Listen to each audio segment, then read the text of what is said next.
students. I hope you all are fine. Today we are going to discuss about history of forensic science. As everybody speaks only about the world history said by the English people, but today, beyond the history written by English people, I am going to discuss or unveil the truth about the forensic science. When we talk about the history of forensic science, many people or historians speak about the first autopsy conducted on Julius Caesar in 44 BC. But beyond 44 BC, even we can call it as before to this Christ or before to this known. As per the Hindu mythology, we had a yugas. In Rama, Treta Yuga and Dwapara Yugas. The well-known form of arts, we had 64 form of arts in which identification of human being is also one. They called it as Samudrika Lakshana. Using this Samudrika Lakshana, they used to identify the people or a person.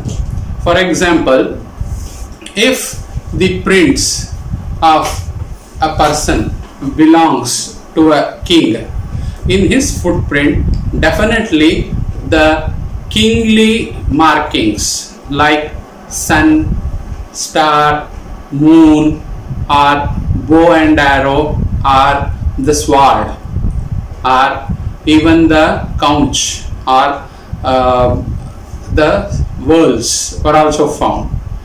For example, if we go to the North Indian temples, where we used to find Vishnu Padukas or Rama Padukas, in which we can find all these ingredients or all these markings in a Vishnu Paduka. If we leave the Ramayana, the Treta Yuga, if we come to the Dwapara Yuga, there are incidences of identifying a person through this Samudrika Lakshanam, where after the end of 18 days war between the Kauravas and Pandavas, the Krishna speaks about the Gadayuddham between the Duryodhana and Bhima, where the Bhima challenges Duryodhana for Gadayuddha. Before to that, as per the advice of Duryodhana's mother, he will go and hide himself in a Vaishampayana Sarovara, a lake, in which when the Bhima and Krishna comes in search of Duryodhana everywhere, after searching everywhere, when they come near Vaishampayana lake, they find that a pair of footsteps walking out from lake. But when Krishna deeply observed the footprints, he said that this is a walking footprint of definitely a king. Definitely in this regime, the only king who is surviving is Duryodhana. But when they observed that footprints, those footprints looked like walked out from a lake. Because when Duryodhana hid out himself inside that lake, he walked backward and went inside the lake to hide himself, as per the advice of his mother. But when Krishna observed the footprints, he said that depth in a heel part is more than that in a toes part, which means that definitely he would have been walked backward. So this is one of a footprint analysis done by Sri Krishna, the Lord of Dwarka or a King of Dwarka, with the knowledge of this Samudrika Lakshana. So these are all the examples which we always forget about when we are studying about the history of forensic science. We always speak only about the contribution of English people, but the real contribution of education are done by or given by the Indians to the world. So along with this example, now we will move on towards the modern history of a forensic science, which is stated by the Englishmen. So as I said earlier, the very first recorded forensic history was done by a medicinist in a case of Julius Caesar, who was brutally killed in his courtyard in 44 BC, who was a king of Roman Empire. He was brutally assassinated by his own court members. But when the doctor conducted the autopsy of a dead body of Julius Caesar, they found that 23 wounds were found in a dead body, but among which only one wound was very fatal, because of which the death of Julius Caesar was occurred. So after this 44 BC, the first use of fingerprints was in 600 BC, where fingerprints were first used to determine identity. For example, when the merchants is to take debt or from people who are giving loans, they used to leave this fingerprint on the documents, so that which identifies that the debt taken was by the person, one who has been identified with that fingerprint. So after this case in 1806, the poison investigation, that is the toxicological investigation, was done by a German chemist, Valentine Rose, who detected the arsenic. It is to be said that arsenic was a king of poison before the invention of cyanide, and even in 1806 and after the 1806 till the modern age of poisons, arsenic was a slow poison. Even though it is slow, but it was considered as a king of poison, which was found in one of a diseased dead body by German chemist Valentine Rose in 1806.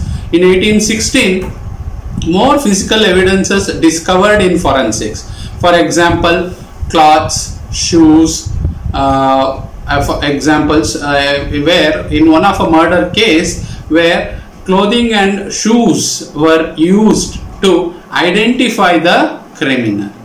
Later in 1836, James Marsh, an English chemist, uses chemical process to determine arsenic as the cause of a death in a murder trial.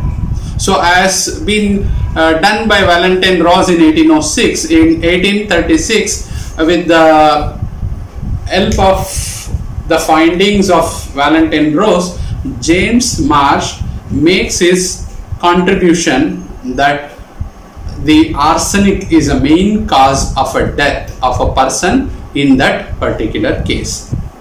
In 1854, a breakthrough was being seen in forensic science where San Francisco uses photography for identification, the first city in the US to do so. So in San Francisco, for the very first time, photography were used for identification in 1854, which was still in use. In 1880, which was we can call it as one of a major breakthrough in a forensic science, when Henry Faulds and William James Herschel published a paper describing the uniqueness of a fingerprint, which makes a person unique to identify, and Francis Galton adapted their findings for the court examination. And later Galton's system of identification the following pattern, that is the 9 patterns which are using today, still today, that is arch, tented arch or plain arch, and whirl. In whirl there are so many patterns. Oval whirl is there, circular whirl is there, and ulnar loops like radial and lateral pocket loops and central pocket loop, and simple loop, double loop, and twin loop, and for example, and finally a accidental loop. So after this, the Galton's system of identification and classification came into existence. And 1887 was one of the most important year for forensic science, where the very first novel on the fiction, that is the crime fiction, was written by Sir Arthur Conan Doyle through his fictitious character Sherlock Holmes. We can rather call Sir Arthur Conan Doyle as a modern scientist who redesigned the forensic science through his fictitious character Sherlock Holmes. As everybody knows, a Sherlock Holmes is a private detective who lived in London, who has detected many cases. The famous trials are being done by Sherlock Holmes, where he uses where so many thoughts like identification of fingerprints, identification of tire marks, poison, all these things were discussed by Sir Arthur Conan Doyle through his fictitious character Sherlock Holmes. And in 1892, Sir John Wyptic, an Argentinian police officer who first used the fingerprint as an evidence in a murder investigation. So, though Henry Ford's William Herschel Galton identified and proved the uniqueness of the fingerprint, but for a very first time, John Wyptic, who was an Argentinian police officer, utilized this knowledge in identifying or collaborating or finding a relationship between a murder and a criminal. So through the application of the fingerprint knowledge, he proved in a court of law stating identifying a fingerprint's uniqueness to the person one who committed in a case. In 1901, investigation into blood markers. For the very first time, Carl Landsteiner discovered the ABO system of blood grouping, through which the ABO system of blood grouping established our grouping of a people A, B and O along with the rhesus character positive or negative. And later, Dieter Max Richter adapted use on blood stains. Carl Landsteiner identified the ABO system, but later Dieter Max Richter utilized this ABO system on blood stains identification. Galt in 1901, again it was another important year for forensic science history, where Sir Galton and Sir Henry system was introduced in fingerprint identification, most officially used by the Scotland Yard. The Galton's 10-digit fingerprint system, Henry's system of classification, all these systems of classification and cataloging of fingerprints was introduced in 1901, which was officially accepted by a Scotland Yard police and which was widely used in many of a country to date. And in 1903, first fingerprint prisoner ID was used. In New York State prison system implemented this fingerprint identification among the criminals. Nowadays, we are utilizing this fingerprinting database for identification and tracking of criminals. So this was one of a source, this was one of a starting period of the fingerprinting, where in 1903, in first time New York State Prison initiated this program. And among in 1910, for a very first time, Victor Balthazar and Mr. Lambert studied on hair, including a microscopic study of a hair samples or a hair follicle as well as a shaft of a hair, where they first differentiated the animal and a human hair, which was proved in a court of law and which was followed by many of the studies done by this Victor and the Lambert. And for very first time in 1912, guns, that is firearms, were started to identify as an unique tool of a criminal cases. Again, Victor Balthazar realizes that the tools used to make gun barrels never leave the same markings. That is one of a basic law of forensic science, the law of individuality, because even though the gun barrels are made with the same technology, same machine, in a same factory, in a same machine or in the same time, but the individuality, the small errors which are unforeseen or which are neglected, they are the individual markings, they are the individual character of that particular evidence, which was established in 1912 by Victor Balthazar. In 1923, for a very first time, the criminal or the crime labs, police forensic lab or crime lab was established in Los Angeles. And in 1930, the lie detection technique was utilized for examination of criminals or victims. Those who have gave the statements using the polygraphic technique, which is a first prototype of a lie detective or a lie detection, which was utilized, and the criminals were made to undergo such the procedure.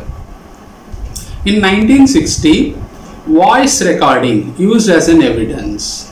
So everybody knows today we are in such an crucial age or a technical age where we are using mobile phones. Mobile phones is being used in each and every where. Each and every person is utilizing this mobile phone. Before to this technological breakthrough in 1960 itself, the voice has been identified as an individual evidence and which was used as an evidence in court of law.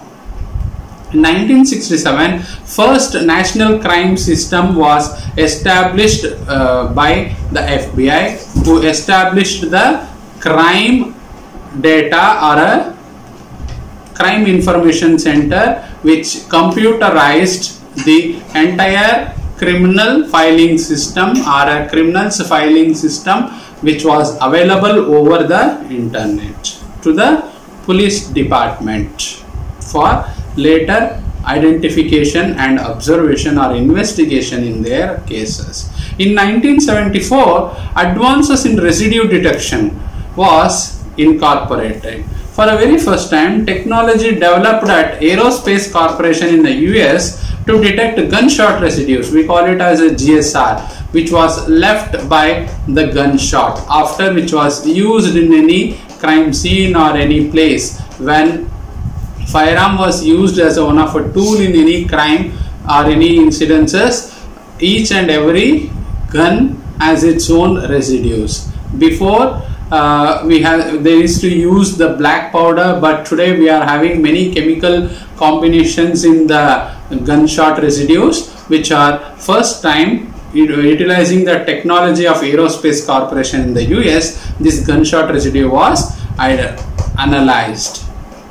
And in 1975, for a very first time, fingerprint reader, that is what today we are talking about, AFIS, Automated Fingerprint Identification System, was first utilized in 1975.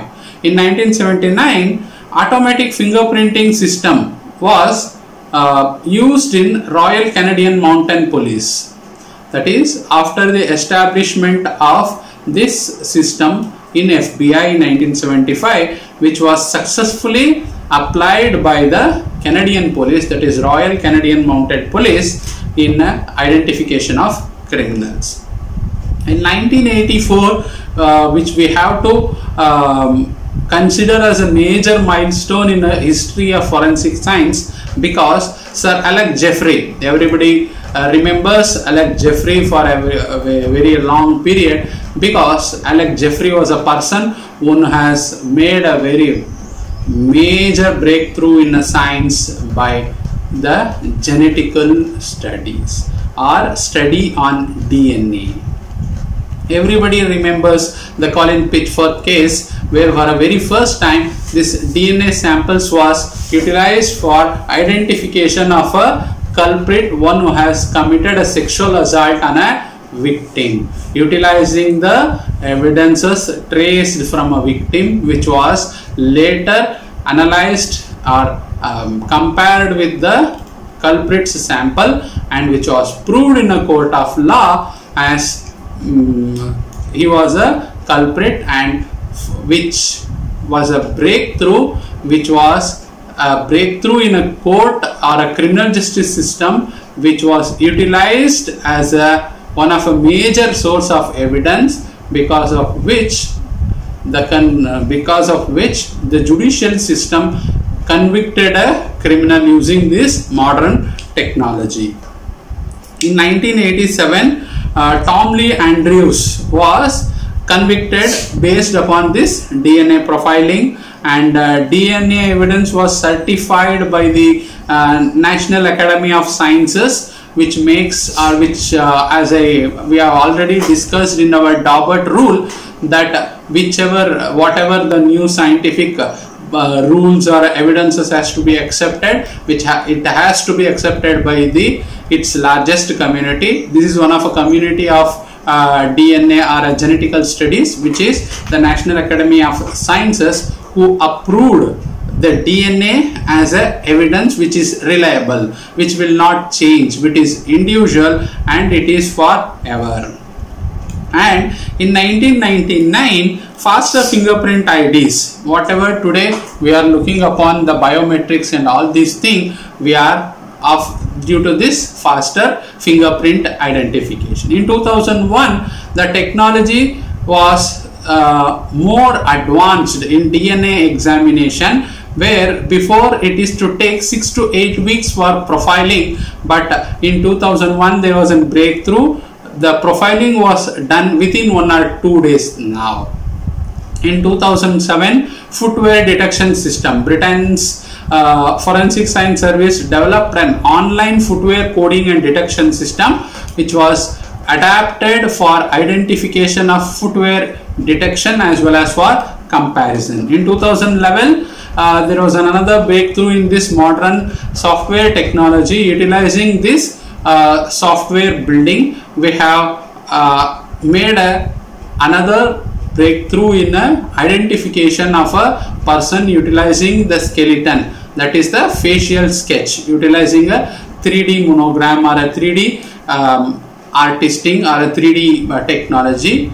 Today now we are able to identify a person utilizing this his skeleton remains. In 2011, the dental match, that is dental X-ray matching system, was adapted, and X-ray database was created by the Japanese researchers, which will prove the match within 4 to 5 seconds with the criminal and the database. So this is the history of forensic science. Thank you for watching this video. Thank you one and all.